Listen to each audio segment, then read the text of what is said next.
Rahim wal maqalatu ats-tsaminata asyarat. Utai makalah kang kaping 18 iku qala Nabi sallallahu alaihi wasallam. Dawe Kanjeng Nabi inna fi jam'il mali khamsata asya'a.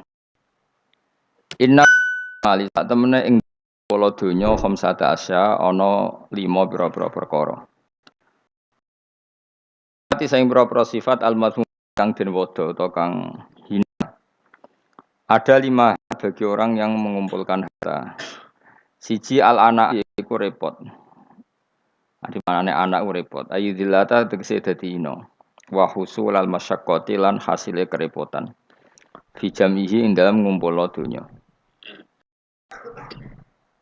Wa syughla lan dadi sibuk tersibukkan ang zikrillah Allah taala bi islahi kelawan namen nata donya. Ilmani tegese nata donya. Wal khaufa lan sibuk wedi min salibihi saking wong sing iso mbredel donyane. Aya akhidihi tegese ngalap donyane bil qahri lan muksa bil ikhlasi ta kelan nyolong. Wasarikihi lan njaga takut mergo kuwatir sangka sing nyolong donya. Akhidihi tegese sing ngalap mal khufyatan kelan samar. Khufya te khufya sami. Wahtimal asmil bakhili lan nanggung nama medhit li nafsi maring awak dhewe wong. Di wong ngumpul donya terus gak tau sedekah kudu siap dicap napa medhit. Wa mufaraqata sholihina lan kudu siap pisah mbek wong saleh-saleh min ajlihi krana arah dunya min ajli khidmatil mali tegese sanging arah ngidmai dunya wa fi tafriqihi wa inna fi tafriqihi lan sak temene ing dalem bagi-bagi dunya ail mali tegese bagi dunya bi ijraihi kelan nglakokno mal dilakokno ala sabilil khairi ing atase dalan kaapian. Wa inna fi tafriqi khamsata asya'a ana 5 pira-pira perkara minas sifati sing pira-pira sifat al mahmudati kang den puji. Siji rohatan nafsi iku tenangi jiwa, ail badani tegese tengane badan. Minta abi talabi saking repote golek donya, ilmani tegese golek donya. Wong nak ngumpul donya kemudian niate dibagi ning kaapian niku uripe tenang. Wal faragha lan fokus li zikrillah krana ayi tabattul tegese fokus tabattul manane ing kita iku fokus ila zikrillah maring eling Allah taala kados tengene Quran wa tabattal ilaihi tabtilan manane fokus eling Allah wal ing kita ilan terputus sangka liyane Allah min hifdhihi terputus sangka amen ngurusi dunya dadi dia fokus eling Allah dia terputus hubungan mbek dunya maksudnya terputus ora kakean mikir dunya wal amnalan aman ay adamal khaufi tegese ora wedi min salibi saking wong sing bredel dunyane wasariki lan sing nyolong dunyane wa wa tasarik wal akhidu sing ngalap min makhruzin saking barang sing dijogo bi khafidin kelan pengreksa sing reksa au bi makan ento ing dalam tempat bila syubhatin kan tanpa syubhah kelan tanpa status syubhat syubhat itu dunya sing remang-remang Tiswa basmil kailan untuk nama ulya utawa lomo li nafsi maring awake wong. Wa musahabatus sholihin lan ngancani wong saleh li firaqi krana misah dunya. Dimaksude wong nak bagi-bagi dunya iku untuk status lomo berstatus gampang ngancani wong saleh li firaqi krana dene ora terikat mek dunya. Maksude firaq iku dunya ngancana wong saleh Kala dawuh sapa ba'dul fusaha sebagiane wong sing ahli sastra. Duka judur rajuli utawi lomane wong lanang. Iku yuhabbibu. Iku iso nyenengno apa lomane wong lanang hu ing rajulila adati maring musuh-musuhe rajul. Dadi wong musuhe akeh lah nak lomo, bahkan nglomani musuhe mesti dadekno disenengi. Wabuhluhu utawi medhite rajul wabuhluhu te medhite rajul yubuhiduhu iku iso gedhe apa buhluhu ing rajul auladi maring anak-anake rajul dadi wong nak medhit anake apa gedeng ning tanggane diservis mbek wong tuane gak diservis akhire luwih seneng apa tanggane nyileh sepeda motor wae bapake ora oleh malah akhire nyileh kancane akhire ora utang jasa mbek bapake utang jasa mbek wong tuane. Kalau nanti cerita elek banget, ora terima elek banget. Ada orang soleh, menawa ya rada goblok, mestinya ya goblok. Wong soleh itu saking fanatike anak, didik anak ora oleh numpak sepeda motor, ora oleh nyetel TV. Sehingga cerita wong soleh itu tuwek Sepuh-sepuh meh mati nu sowan kula, mbek nangis. Anak iku ilang atau tentangeran ning di pokoke irang. Gara-garane iku pertama cah iku iso numpak sepeda motor ya disilai kancane, roh rasane ndelok TV ya disilai tanggane. Akhirnya nyuwun sewu tangga iki lala rapati salat ngejak anak wong saleh iki ning perantau ning Jakarta. Akhirnya lam yusolli, katut ra salat. Aku nangis. Nangis itu siji nangisi anake, nomor loro nangisi tobat. Tobat getun kula riyen mbek Ki Nur Salim iku Gus rapati cocok. Perkarane ambek anak kok longgar, ambek jenengan ya rapati cocok mbek anak longgar. Saiki kula anak. Dadi kula niku tobat njaluk sepura wis kadung ra disepuro jenengan wis kliwat ta ngono. Mergo terus tak omongi, bapak kula niku luwih di perhitungan timbang jenengan. Jadi tadi ya bener anak rawapati oleh delok TV ku apik, tapi probleme ketika kamu terlalu melarang, iki marsale bocah. Bocah ketika terlalu dilarang ndelok ning tangga. Ya nek ndelok ning tangga tok ora masalah, tapi ngrasa utang jasane sing dadi masalah kan ngrasa utang. Nah, ketika ngrasa utang jasa artinya kan keinginan tangga iki luwih dituruti tinimbang bapake. Ya nek tanggane saleh, nek ora. Utawa nak terus nyimpul ngene, ternyata kelakuane wong salat mek sing ra salat apa sing ra salat apa ora. Sing ra salat iku lomo, sing salat medhe. Nak nganti kesimpulane ngono piye? Oh parah kan? Ternyata prilakune wong ra salat luwih apik timbang sing salat. Fa inna hadzal musolli sing salat iki bakhil, sing ra salat lomo. Mulane ana kiai medhit ku kiai aneh. Pomne wis medhit narjet nak pengajian njuk bayaran aneh meneh malah wis super aneh malah. Mareni ngono utek-utek niku mareni. Mesti nak saleh iku sing menisan ya saleh ya lomo, minimal iku ikhlas. Nak ra iso lomo ikhlas. Dadi fair. Wong liya ya ora mbok arep-arep kowe ora kena diarep-arep wong fakir, paham ya, tapi ikhlas. Niku yang paling saya khawatirkan. Makanya kemarin pas acara 100 harinya Mbah Mun, kula bela Mbah Mun niku mati-matian termasuk yang saya bela adalah Mbah Mun itu baik sama siapa saja, termasuk mbek wong fasik. Karena tadi kalau orang fasik itu utang jasa sampai wong soleh, setidaknya kepengen niru wong soleh. Tapi nak wong fasik hanya punya utang jasa sampai wong fasik, dia akan selalu terikat sama orang fasik. Misalnya ketemu koncone fasik disangoni, ketemu koncone fasik ditraktir, pas ketemu wong soleh disinisi. Akhirnya ambek wong soleh dendam, ambek wong fasik tertarik kan. Makanya saya punya hadis untuk makalah itu. Rasul akli badal iman billah at-tawaddud ilan nas wastinaul ma'ruf ila kulli barin wa fajirin. Jadi setelah akal mengantar kita iman billah, akal harus kita gunakan untuk supaya kita berperilaku simpatik dan berbuat baik kepada siapa saja ila kulli barin, baik pada orang baik maupun orang fajir, orang lajut. Logikanya tadi, misalnya Zaid itu fajir, ketemu tambahannya fajir ditraktir, dikeimangan, ketemu soleh di sini sih. Dia nggak mungkin tertanam simpatik sama orang soleh karena kenangannya buruk. Sementara sama orang fasik dia tertarik karena kenangannya baik. Kayak apa buruknya kita kalau ngandapi semua? Mulane sak rokok wong soleh-soleh iku ya apian kabeh. Bapak mbok sapa ya apik. Mbah Mun ya apik. Kita tahu dulu Gus Dur mbek sapa ya sewante ya. Karena tadi ada filosofinya, seperti itu ada ilmunya. Tapi ya ana wong sing ilmune iku mok tuke wong apik, wong elek apiki kurang penggawean ya wis ilmune lagi tok kono ya apik wae pancen ngajine lagi tok kono. Kapan-kapan diulang meneh. Ditambahi ilmu ya paham. Tapi mau cerita kira usah tersinggung. Mergo ilmu ya tok kono. Lah ya iku tak naikno kelas. Maksudnya iku nangis anak ilang mergo lam yusolli wa lam yasum. Kedua ngrasa dosa mbek bapak, terutama mbek bapak karena dia orang sepuh. Ya Nur Salim anak tujuh. Saya itu masih ingat betul. Zaman Rongusum wong di TV niku kiai pertama di TV nak sarang Mbah Mun nak narukan bapak. Mbah Mun nak TV ya ora isen, kadang lawange dibuka. Tamu ya ora nak Mbah Mun ningali TV. Pas iku kiai ndelok TV ku JF. Mbah Mun santai. Lawange dibuka ndelok TV. Dulu ya kiai do eskal cuma wong alim biasalah do rawani ngono biasa kan. Sing melanggar wong alim kan do rawani. Ya gremeng ya akhirnya dadine gremeng. Biasa wong saleh kan tukang gremeng biasa.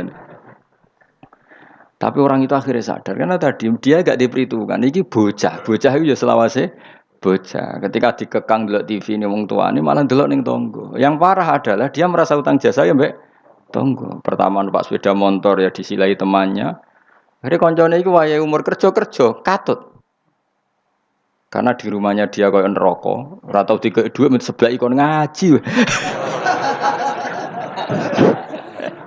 Servisnya kurang kok. Perintahnya banyak. Wong tentara wis digaji. Satpamnya digaji. Jadi kan kon ngaji terus tanpa gaji. Lan kula ambek anakku semua yang pun. Lho anak kula terus digugah biasa nganti sakniki. Memang itu ajaran saya. Istri saya itu kan keluarga Sidogiri itu dulu eskal. Zaman Bi Haji Alid Hasan itu anggar bete juk duwe kula turulah digugah. Memang saya perintahkan. Dulu ya eskal istri saya tapi tak terangno. Orang paling harus terganggu oleh anaknya itu orang tuanya. Nah aku ra digugah terus jaluk mbak-mbak kangkang sakit mbak-mbak kangkang. Orang harus terganggu oleh anaknya itu orang tuanya. Kalau sudah kiri kan adatnya kan nggak sopan seperti ini. Saya bilang sopan itu kebutuhan setelah ilmu. Menurut ilmu adalah anak yang harus diganggu anak itu orang tuanya itu menurut ilmu. Sopan itu kok sih, bakas kok sih. Nomor loro telu. Aturan ilmu ditegakkan dulu. Bahwa yang jadi korban anak harus orang tuanya. Ketika anak ingin uang harus orang tuanya yang jadi korban. Jangan orang itu ilmu. Yang kedua kalau kita baru bicara etika. Nah iso jaluk pas tangi masalah iki bocah. Lah nak nuruti etika aku yo duwe aku yo pas aku seneng pas apian. Akhirnya bojoku nurut karena bojoku ya keluarga kiai suka ilmu. Saya gede-gede ge mari piyambak. Anggere gede-gede ge isin piyambak mari napa? Piyambak. Tapi kan jelas bocah iki utang jasane mbek wong tua. Bahkan saiki sudah gede mikir bapak iku apik tenan turu tak gugah wae gak tersinggung. Lho kula biasa 10 menit turu digo anak kula jam mlaku-mlaku iki kula mlaku-mlaku. Berapa kali saya ngaji terlambat 10 menit, 5 menit gara-gara anak kula nembe dugi lunga, biar jam mlaku-mlaku tak turuti. Karena jangan sampai kita ini misalnya demi ngaji, anakku jam mlaku-mlaku ora tak turuti. Akhirnya anak saya itu dendam sama ngaji. Gara-gara ngaji aku gak dijak mlaku-mlaku bapak. Akhirnya nganggap ngaji ku problem. Akhirnya roh rohin ku problem jaya iki. Oh, bapak demi keriting kan. Roh Mustafa demi jenggot kan itu. Kan panjang. Wah, akhirnya roh rai-rai iki rai trauma kan. Nah, itu kan gak bagus. Tapi nak tetap melaku-melaku, nggak wes pas melaku-melaku tetap ngaji. Anak itu punya kesimpulan. Ternyata saya masih nomor 1. Keriting nomor 2. Keritingnya ya maklumi nak waras. Umpamanya nak kurana kan. Makanya saya itu dugaan saya. Kenapa Rasulullah ketika beliau sujud Hasan Husain ini menganggap Rasulullah tiga jaran-jaranan. Cara Jawa tiga apa? Terus Allah ditumpahi be Hasan, si masyhur itu Hasan. Ya tentu Hasan Husain tapi sing ning riwayat itu Hasan. Iku Rasulullah lama sekali sujud. Sampai sahabat itu karena saking dekatnya wahyu, zaman itu cara berpikir ahadasa fihi syai'un atau ahadasa fin nabi syai'un. Apa nabi ada wahyu baru sehingga sujud selama itu. Jadi sahabat belingu ya penting. Akhirnya orang sing ndangak ya rugen-rugen niku ndak. Mergo sujudnya agak wajar apa? Kan Nabi kan tentu istiqomah, biasanya 2 menit ya 2 menit, biasanya 1 menit. Ini kok sampai 5 menit semua. Akhirnya sahabat sing gak terima ndak. Iki ada wahyu baru bahwa aturan sujud harus selama itu. Ndak. Jebule ono Hasan. Oh, iki toh perkarane. Tapi baru kayak sahabat beling iki ono riwayate. Cara dekne ra nginceng. Jadi kadang beling ya penting. Tapi sing beling ben sahabat. Mergo tetep akeh ganjarane. Iki ora usah salat dangak-dangak ngono ora usah. Kau belingi sahabat paling ngono belingmu kebablas. Akhirnya Nabi ngendikan, tadi saya sujud, sebetulnya saya ingin standar, ingin istiqomah, tapi ada cucu saya. Terus alasannya Nabi, ben putuku ramangkel be aku. Jangan sampai kebaikan itu jadi problem bagi anak cucu kita. Coba misalnya Nabi kiai-kiai nyara saiki. Cah cilik tok ora usah nang masjid biasane. Itu nek ana cah cilik teko jare karena khotibe tersinggung, pidato ora dirungono. Dia momen jadi khotib kan ngono kok diganggu apa? Biasanya sing ngamuk khotibe. Dulu pernah beberapa masjid itu gawe pengumuman anak kecil kan. Iku sing nglawan kula tangan sekitarku. Ben dolanan nang masjid. Dolanan germa malah kowe sampe bingung. Ngrame ya gak gue khutbah, gak penting syarat rukun. Secara aku ini ora penting, penting kalau cuma ora tau meneliti ngono. Tapi yang saya pastikan gini ya, secara ilmu itu muqaddam alal adab. Ilmu itu harus didahulukan alal adab. Ada hal-hal tertentu yang menang adab, tapi yang ilmu yang tidak wajib. Tapi nak ilmu fardhu ain pasti menang ilmu. Jadi ya mau tadi misalnya, akhirnya anak kula nggih biasa gugah kula nganti saiki nggih biasa. Sing terutama sing alit, nak sing gede nggih isin dhewe. Karena tadi bojo kula tak omongi ngono, kena ape lunga tadi kepentingan harus gugah saya ya gugah. Yang harus diganggu seorang istri adalah suaminya. Supaya aturan main itu jelas. Loh, mbak dalam saya saja berani gugah saya karena tak atur mbak dalam saya yang bagian ibu tak kaidah kali ibu gerah saya di rumah gugah totok omah. Jika supir kula ya wani. Karena itu kaidah. Jangan sampai misalnya ibu gerah jam 1:30 karena etika nunggu Gus Bak wungu misalnya. Itu kan parah terus akhirnya sampai subuh. Jadi ilmu itu harus muqaddam apa? Bahwa ibu itu segala-galanya. Sampai sekarang saya beberapa kali 1:30 ditotok mbak dalam atau kang dalam Gus ibu gerah gini, saya bangun langsung bawa ke rumah sakit atau gimana. Etika itu badal ilm. Jadi ketentuan ilmu itu nomor 1. Iya, gue cukup anak iki kok delok TV itu rasa etika sebenarnya. Tapi mesti mbok pikir gak delok ning omah tapi delok ning tangga. Apik diganggu wong tuane mek ganggu tanggane. Lho ganggu tangga misale ngono, tapi tanggane seneng. Misale wong ibu-ibu kok pendelok angling darmo, anak ndelok teletabis, ya kan ora sambung. Tetep ganggu. Ibu-ibu ada selera enggak misalnya? Misalnya kemudian delok sinetron, anak delok teletabis misalnya. Ayo, Mustafa delok film ISIS misalnya. Ya kan jenenge wong kan selerane beda-beda. Naruhkan delok bolot misalnya kan. Wong aku es kiai, kecelok wong alim. Misalnya aku delok TV nganti saiki ya mak lampir. Mergo ora mikir, aku pokoke seneng delok TV ora mikir. Bojoku ya eskal. Nah, cawe itu kan seneng delok film wong ayu-ayu, mergo delok penampilane. Nah, aku seneng delok mak lampir, angking darmo sing lucu-lucu, sing mokal dadi karwan ra tak pikir ngono. Mergo aku tahu dikeluwi kiai delok sinetron ana pemeran sebagai ustad. Terus ustad iku fatwa ning TV dipikir ndak tenan fatwa iku. Lah sinetron kok mbok pikir. Sing merano ustad iku. Ya sing merano ustad kan kadang fatwa gitu. Lah kiai iki delok tersiksa sampai fatwa ustad iki. Berarti kan ulun tersiksa Gus sampai fatwa ustad sini TV. Ustad sapa? Pemeran ustad tersiksa. Lah nama lampir kan gak mungkin mikir fatwane mak lampir. Tapi setan wis setruk. Kok ngenteni ngekek was-was aku coba tak tinggal delok mak lampir. Aku ngerti kok setan wae was-was aku ngerti. Tinggal ada mangkel dene. Pemene setan ning gambar iku luwih ngeri. Dadi setan njen kurang ajar tenan. Jadi orang-orang alim itu diridu. Termasuk koyo Mustafa kabeh lah sing ngaji ning kene kabeh. Cara zaman akhir sing alim tak sebut ngalim. Jadi misalnya ke sholat itu kadang setan ngridung ini. Kue sholat ora mesti ditampa pangeran. Terus kita kadang menyesali masa lalu, sholatku, posoku ora mesti ditampa pangeran. Iku setan. Ngridung niku setan. Kue kudu mbok lawan, ditampa ora ditampa itu kenangan terbaik saya sebagai hamba pernah sujud, pernah sholat, titik. Kayak apa buruknya kita ketemu Allah ora tahu sholat, ora tahu sujud. Wes ora ditampa lah. Lah aku malah tak lawan kadang setan. Beneran ora ditampa. Pek kowe ngono salat gua. Mungkin ora tau salat, pek-pek salat gua.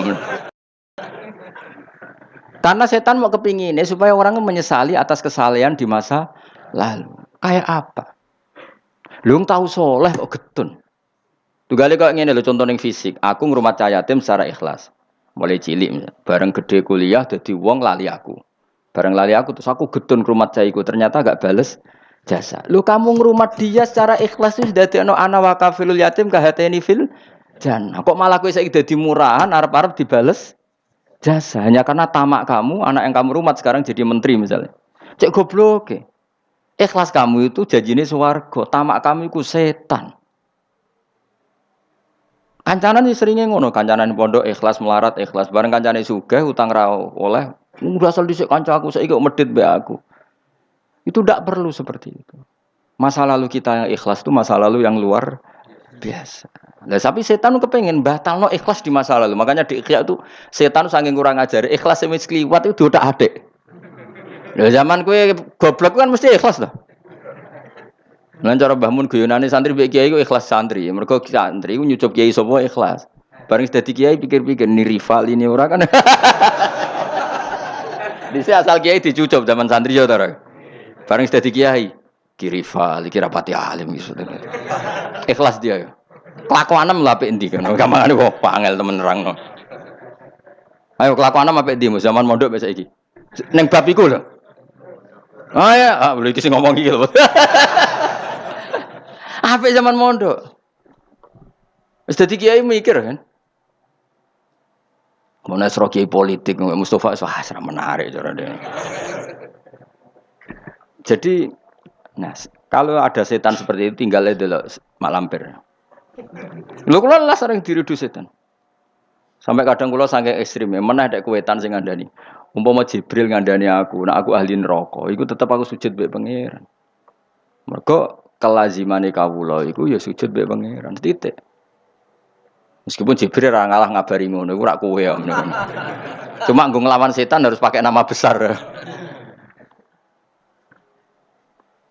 Jadi setan itu jangan kurang ajar tenan. Jadi barang sing wis kliwat udah makanya disebut alladzi yuwaswisu fi sudurin nas. Maka ada ulama yang sampai cara ngendikan gini. Allah itu ketika melawan santet itu hanya dengan sifatnya.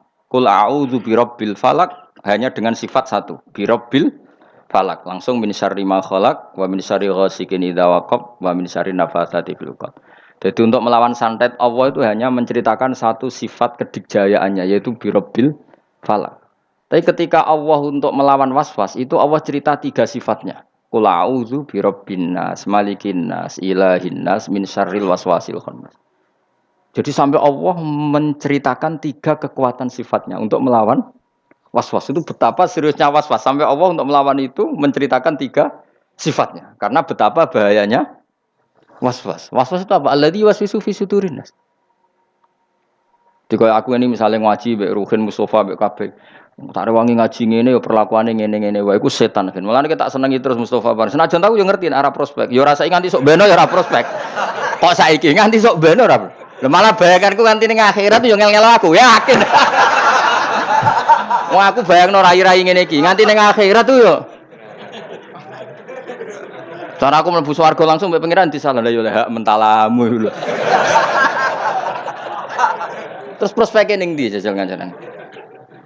Tapi piye-piye perintahnya pangeran. Iki umatnya Rasulullah, umatnya Kanjeng Nabi. Perintahnya pangeran rumat hak umatnya Nabi. Aku gak oleh gutun ngurmat umatnya Kanjeng Nabi Muhammad jebule gak pros. Wah itu kayak apa tersinggungnya Kanjeng Nabi. Mana kula wis happy, mulang ning ndi kula happy. Kula mulang mling goblok setengah goblok sampai setengah kiai, setengah wong bingung wis tak ulangi kabeh. Piye-piye statusnya umatnya Kanjeng Nabi Muhammad sallallahu alaihi wasallam. Kalau pernah di satu forum ulang wong alim tok ya tahu. Ya menawa mbek ngetes barang macam-macam ngene ate ya ora roh. Ya iya to kan misalnya alumni pondok kan wong alim kabeh sudah dadi kiai. Mbah Mun saking senenge kula sering kan mulang teng alumni. Mbah Mun teng dalem tak takon cadel. Ini Mbah Mun apa? Delok Gus teng video. Guyu wah repot ya. Aku ya pede wae. Mergo aku ngene pikiran, aku ora pede tambah keliru tambah repot. Santai.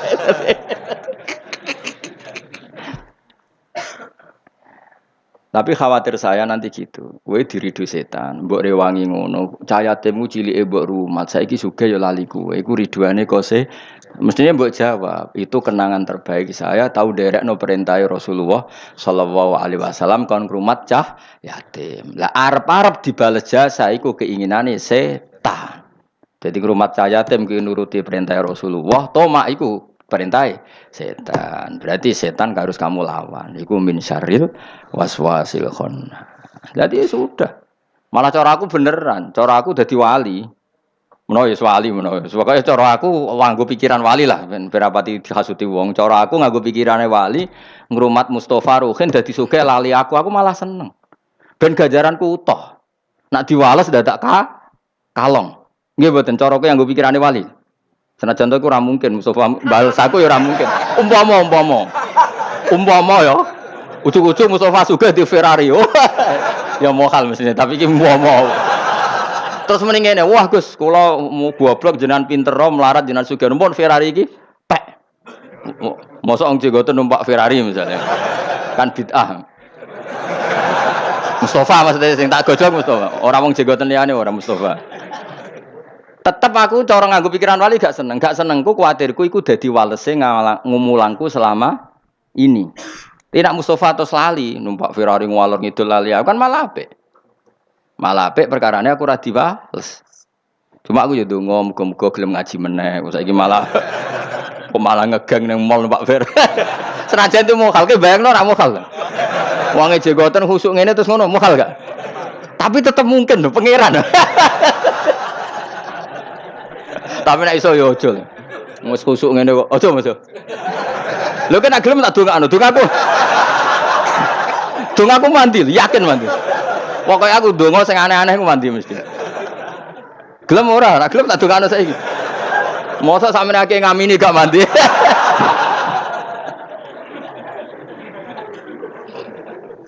Lha iku pangeran nganti ata bisifatin salasin. Untuk melawan waswas Allah itu menyebut 3 sifatnya. Apa? Birabbin nas, malikin nas, ilahin nas. Terus lagi min syarril. Lho kok ambek bojo ki ngoten. Nak ambek kecewa ambek bojo, ambek anak, ambek tangga. Mesti ya diridu ngoten. Tapi anggar kula balekno niki bojo kula. Jenengan merintahkan wa asyiruna bil ma'ruf. Berarti ngapiki bojo ku perintah jenengan. Kadang ngamuk muring-muring perintah setan. Mereka ujung-ujungnya nuruti harga diri. Tapi muamalah bil ma'ruf perintah jenengan. Gusti kula dhisikno jenengan timbang perintah nafsu. Kula mbek jenengan nuruti nafsu yo ngono. Mulang ngene iki prospeke opo? Nuruti nafsu. Tapi kan kiai amatir wis ora bakal dadi wali. Wong kakan perhitungan ora bakal dadi wali. Tapi nek nuruti perintah pangeran. Apa nyifati rasul sapa? Rasul yaslu alaihim ayatika wa yuallimuhumul kitab. Sifat khasi rasul mulang Quran. Lah kita iku ulama warasatul anbiya, khase hubungan nak kowe warasatul anbiya, khase kiai be umat hubungane mulang yatlu alaihim ayatika wa yuallimuhumul kitab wal hikmah. Lah ulama be umate kok hubungane di manajemen. Umat sak menaki tak wajib nu ziarah selisih piro misalnya. Iku ora hubungane ulama be umat, paham ya? Iku pedagang. Tapi ana sing ngono ya oleh ben duwe selingan lah. Nah, kapan-kapan gelem tak jak. Jadi kalau suwon, pokoknya was-was harus dilawan. Jadi was-was itu harus dilawan. Termasuk wedi suul khotimah, aku tuh mbok lawan. Tak rewangi sholat ngene, tak rewangi ibadah ngene, jebule aku kok nang suul. Iku tuh mbok lawan. Wes suul khotimah lah, sementing kamu tahu sujud. Karena keinginan setan itu sebetulnya hanya supaya kamu tidak nyaman dengan ibadah. Tapi kalau ketakutan suul khotimah kamu menjadikan kamu sopan sama orang lain, menjadikan kamu tawadhu, gak apa-apa. Itu berarti sangka malah malaikat. Karena ketakutan suul khotimah berakibat takzim atau sopan kepada orang lain. Itu bagus. Berarti kan tambah tawadhu. Mesti tambah tawadhu. Aku soleh lah, ya orang mesti husnul khotimah. Akhirnya tawadhu be wong liya. Itu bagus. Karena efeknya bagus. Paham ya? Tapi nak terus gak nyaman dengan ibadah kamu di masa lalu karena takut tetap suul. Wah itu setan-setan amoh yakin sih. Kudu mbok lawan. Wes aku suul khotimah lah, tetap aku bangga dadi kawulane Allah. Tau ning donya sujud, tau ning donya maca tasbih, tau maca selawat ning Rasulullah sallallahu alaihi wasallam. Akhirnya setan kan mikir. Tapi akhirnya nyatane suul khotimah terus gunane apa? Gunane ya aku tau sujud mbek pangeran. Sujud kok ora roh gunane, dasar setan elek. Wong ora roh gunane sujud ngono. Dadi terangno apa? Mesti nak ketok terang. Lho omongan ngono kan wis goblok gendeng. Wong gunane apa kowe sujud nak akhire suul? Wong kok ora roh gunane. Sujud itu tegale ngene, gunane apa aku mangan nak terus ngising kok sunah. Kok ora takok ngono. Lho padha-padha akhire le sunah lho. Terus ki ape ra mangan, moh aku mangan kenapa sok ben yo le sunah. Gendeng to ora? Dak gendeng ora? Ya padha, wong tau sujud kok getun suwe tanammu to. Ya dong ya. Awas entuk kancanan setan. Aku wis pegatan suwi kok ejek akrab. Oh, aku wis pegatan suwi. Aku ejek akrab gitu. Kowe ejek kenal Mas, mbek setan. Setan itu seneng godho wong khusuk lho, Mas. Sing kok rugen rapati digodhog. Gak menarik cara setan itu. Kan wis nyerempet salah deh. Wong khusuk tambah semangat. Godho wong khusuk ora kasil setan malah komen cari referensine. Jadi kan aku pernah digodho setan, Mus. Kowe kudu beling koyo rugen. Kok setan sing godho mbok setan TK. Mergo gak perlu naik kel. Tapi nak kowe khusuk, setan itu belajar meneh. Referensine diwaca